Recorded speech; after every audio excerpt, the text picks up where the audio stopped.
Salut tout le monde, j'espère que vous allez bien. C'est la suite du cours le système du complément. Aujourd'hui, je vais parler de l'activation des 3 voies du complément.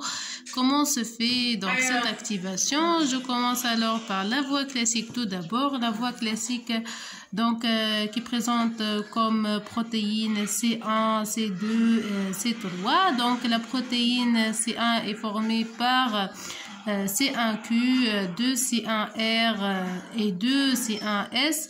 La protéine C1Q qui existe sous forme d'un bouquet et les autres protéines sont associées à cette protéine-là. Ici, j'ai voilà 6 têtes globulaires. Donc 1, 2, 3, 4, 5 et 6 bien sûr. Alors, comme j'ai déjà dit, que l'activation du voie classique du complément se fait par l'intermédiaire des complexes humains circulants CIC, ici écrit en majuscule, de type antigène-anticorps et des anticorps sont de classe IgG ou IgM seulement. Donc, voilà un complexe humain formé par un antigène et l'IgM. Bien sûr, il s'agit d'un IgM pentamérique. 1, 2, 3, 4, 5, voilà les 5 monomères, donc un IgM pentamérique parce que l'IgM monomérique joue le rôle de récepteur du complexe BCR. Voilà, c'est un rappel sur l'IgM. Alors, le complexe humain antigène IgM, une seule complexe humain est suffisant pour l'activation car l'IgM est pentamérique. Au contraire, comme l'IgG est monomérique, il faut au moins 2 complexes humains pour activer la voie classique du complément. La première étape de l'activation, c'est l'activation de protéines C1Q, donc sous forme de bouquet ici, suite aux fixations sur C-gamma 2 ici. Donc, je peux trouver que voilà notre complexe humain, plutôt 2 complexes humains, puisque l'IgG est monomérique. Dans le cas où j'ai un complexe formé par l'IgM, un seul complexe humain antigène IgM est largement suffisant. Mais comme l'IgG est monomérique, il faut au moins 2 complexes humains pour activer la protéine C1Q ici. Donc la liaison ici se fait grâce à l'association entre les têtes globulaires de la protéine C1Q avec la région constante de C-gamma 2 de notre immunoglobuline G. Dans le cas où j'ai un IgM, la liaison se fait entre les 2 têtes globulaires avec C-nu2 de notre immunoglobuline M. Par la suite, donc ici notre C1Q est activé. Donc cette activation permet l'activation de C1R. Donc voilà, c'est la forme inactive et ici c'est l'activation. Donc C1R bar, c'est-à-dire C1R activé. Et aussi par la suite l'activation de C1S. Voilà le C1S activé parce que l'activation se fait en cascade. Le fait que C1Q est activé, automatiquement C1R est activé et par la suite le C1S aussi sera activé. Alors, il faut noter que du côté de la protéine C1, je trouve les autres protéines du complément, du voie classique du complément plutôt dans le milieu. Donc, tout d'abord, je commence par la protéine C4. Alors, l'activation de C1S permet l'activation par clivage du protéine C4 pour donner 2 fragments, un grand fragment C4b et un petit fragment C4a. Alors, par la suite, le grand fragment C4b se fixe sur le complexe antigène immunoglobuline G qui permet donc d'activer la protéine C2 pour donner 2 fragments comme d'habitude. C2A, le grand fragment, c'est l'inverse ici. Donc, C2A, c'est le grand fragment qui va se fixer sur le C4b pour former le C3 convertase d'activité enzymatique qui permet la protéolyse ou bien le clivage de la protéine C3 pour donner 2 fragments comme d'habitude, un petit fragment et un grand fragment. Le grand fragment s'associe à la protéine, au fragment C2A. Donc je trouve C4b, C2A et C3b qui forment ce qu'on appelle le C5 convertase. Alors, notre enzyme, le C5 convertase, permet l'activation par clivage de notre protéine C5. Donc, pour donner comme d'habitude un petit fragment C5A et un grand fragment C5B. Le C5B s'associe au C5 convertase. Donc, je trouve ici C4B, C2A, C3B et C5B. Donc, ce complexe permet l'initiation de la formation du complexe d'attaque membranaire. Voilà, alors au début jusqu'à ici, donc voilà. Donc, ce complexe permet le recrutement d'autres protéines du complément, le C6, C7, C8 et C9 qui forment notre complexe d'attaque membranaire. Alors, je termine la voie classique par cette remarque. Donc, de façon générale, voilà notre protéine C1 formée par C1Q, 2C1R et 2C1S. Voilà la forme activée de chaque protéine. Par la suite, la formation de C3 convertase, puis suivi de C5 convertase, tout ça. Donc, bien sûr, ici, donc les trois protéines forment le C5 convertase et du côté le C5B qui permet l'initiation de la formation du CAM. Donc, cette liaison, donc ici, c'est une liaison non covalente, c'est-à-dire de faible énergie. Donc, le recrutement d'autres protéines qui forment le CAM, donc C6, C7, C8 et NC9. On ne sait pas réellement le nombre de protéines C9 qui interviennent dans notre complexe d'attaque membranaire, mais généralement, il est inférieur à 10. De façon générale, ici, les anaphylatoxines du voie classique du complément sont le C3A, le C4A et le C5A. Généralement, les anaphylatoxines ont un rôle important dans l'amplification de l'inflammation.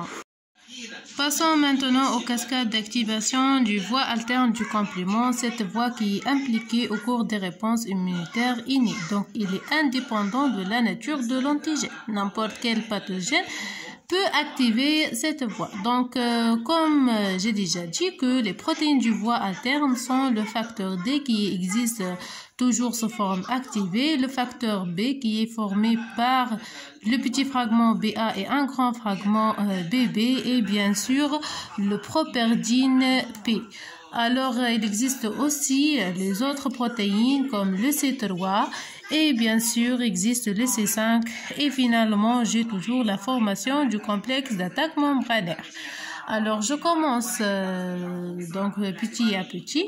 Alors, le facteur D qui est toujours activé, donc permet la fixation au facteur B qui est dissocié en deux fragments. BA qui joue un rôle d'anaphylatoxine et BB. Ici, une protéine C3 suffixe au BB. Donc, j'ai un complexe formé par C3 BB. Donc, qui est le C3 convertase initial. L'activation de cette protéine permet son clivage en deux fragments. Un grand fragment C3B qui reste fixé au BB pour donner le C3 convertase alterne. Voilà, C3B, BB. Et le C3A joue un rôle d'anaphylatoxine. Donc, par la suite, il y a l'activation du C3 convertase alterne par le properdine. Voilà, le properdine et il y a clivage d'une autre protéine C3 en C3A et C3B. Donc, notez 2 ici, c'est-à-dire une deuxième protéine C3, n'est pas l'initiale ici, d'accord? Donc, c'est une autre protéine C3, donc il est activé, donc j'ai deux fragments parce que l'activation permet le clivage de la protéine, d'accord? Et ici, donc, j'ai l'association du grand fragment de cette protéine, donc le C3B2 noté ici, au BB. Donc, voilà, j'ai une protéine C3B du côté gauche et une autre protéine C3B du côté droite. Et bien sûr, n'oubliez pas l'accepteur qui existe dans chaque étape. L'accepteur, c'est la surface du pathogène, d'accord? Alors, donc, ici, le C3B2, c'est-à-dire 2 C3B avec le BB forme le C5 convertase. Donc, le C5 convertase ici, donc, permet donc le clivage de C5. Donc C5, lorsqu'elle va se fixer à la surface de l'accepteur, c'est-à-dire à la surface de R, donc sera clivé, d'accord, sera clivé en C5A et C5B. Voilà, le C5A est une anaphylotoxine et le C5B se fixe ici sur le C5 convertase. Donc toujours lorsque j'ai le C5B ici, donc cette fixation de C5B permet l'initiation de la formation du complexe d'attaque membranaire. Donc la fixation du complexe d'attaque membranaire ici, commence par le recrutement d'autres protéines C6, C7, C8 et NC9, d'accord? Un nombre l'essentiel inférieur à 10. Alors voilà, donc notre CAM formé par C5B, C6, C7, C8 et NC9. Donc cette complexe est indispensable pour la lyse du pathogène. Troisième voie d'activation du complément, une autre voie qui intervient au cours des réponses immunitaires innées aussi, c'est la voie des lectines. Donc il s'agit d'un voie indépendant du type de l'agent pathogène, mais son activation se fait grâce à des dérivés du mannose à la surface d'un agent pathogène, généralement bactérien. Alors ici, on a le MBL, c'est pour mannose binding lectin. C'est un récepteur qui a la spécificité pour reconnaître les dérivés du mannose. Alors notre MBL est formé par deux MASP, MASP1 et MASP2 d'activité sérine protéase. Alors après la fixation du dérivé du mannose à son récepteur ici, le MASP2 joue le rôle d'activation de la protéine C4. Bien sûr, lorsque je parle de l'activation d'une protéine du complément, automatiquement j'ai le clivage en deux fragments, C4b le grand fragment et C4a le petit fragment qui joue le rôle d'anaphylotoxine. Donc en deuxième étape, donc ici le grand fragment C4b va se fixe sur le MBL. Donc, le même protéine MASP2 permet l'activation de C2 pour donner un grand fragment C2A et un petit fragment C2B. Le grand fragment C2A se fixe sur le C4B. Ici, pour donner le C3 convertase. Donc, voilà, notre C3 convertase est formé par C4B et C2A. Alors, par la suite, le MASP1 permet l'activation par clivage de la protéine C3 pour donner un grand fragment C3b et un petit fragment C3a jouant un rôle d'anaphylotoxine. Le grand fragment C3b se fixe sur les C3 convertases, c'est-à-dire se fixe sur C4b, C2a ici pour former le C5 convertase. Donc, notre C5 convertase formé par C4b, C2a qui est le C3 convertase avec la protéine C3b. Donc par la suite la protéine C2, donc on a la fixation de C5 sur le C5 convertase exactement sur C3b. Donc notre protéine C5 ici se fixe, voilà, elle va se fixer sur le C3b et par la suite le C2a va l'activer. Elle va l'activer par clivage pour donner C5a anaphylotoxine et le C5b qui va se fixer sur le C3b. Voilà, donc de façon générale, j'ai C4b, C2a, C3b et ici C5b qui permet la formation du CAM. Voilà, le recrutement d'autres protéines du complexe d'attaque membranaire pour former le CAM. Donc, de façon générale, je peux remarquer ici que dans les trois voies d'activation du complément, j'ai toujours la formation d'un complexe d'attaque membranaire et j'ai toujours des produits jouant un rôle d'anaphylotoxine. Et bien sûr, je parle toujours de C3 convertase, C5 convertase. Le processus se déroule de façon identique entre les trois voies. La seule différence, c'est au niveau de l'activation initiale ici, ça diffère, d'accord? Je termine cette vidéo par quelques remarques qu'il faut l'apprendre. Je commence tout d'abord par l'activation initiale de n'importe quelle voie.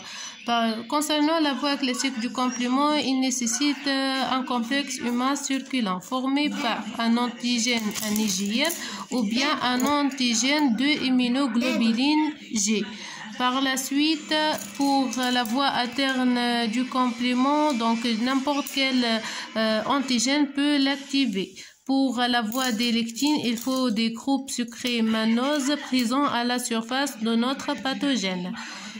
À propos des protéines qui existent, notre voie classique du complément présente notre protéine C1, C2, C3, C4, puis j'ai le C5 et bien sûr notre complexe d'attaque membranaire qui est formé par C6, C7, C8 et N. C9.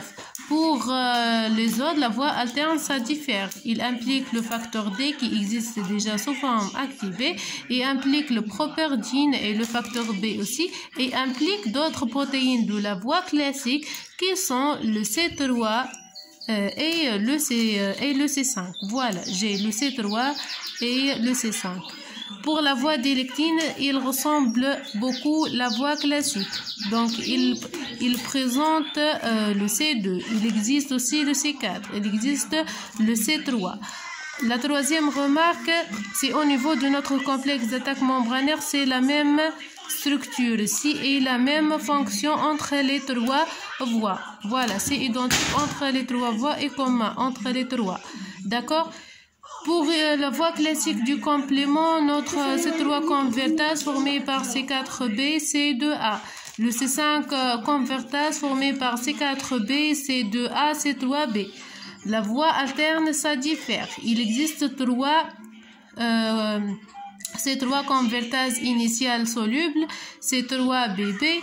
Le C3 convertase alterne qui nous intéresse est le C3b-bb. Puis j'ai le C5 convertase formé par deux C3b et bb. Pour la voie des lectines, donc c'est les mêmes complexes que les voies classiques. Donc le C3 convertase est C4b, C2a et le C5 convertase c'est le C4b, C2a, C3b. Pour la voie classique du complément, notre anaphylaxine sont C3A, C4A et C4A et j'ai C3A, C4A et C5A. Pour la voie alterne, notre anaphylaxine c'est le BA, d'accord? Et pour la voie des lectines aussi c'est le même, c'est C4A, C5A et C3A. Si vous aimez la vidéo, n'oubliez pas de cliquer sur un j'aime pour donc m'encourager d'avoir d'autres vidéos qui sont très importantes.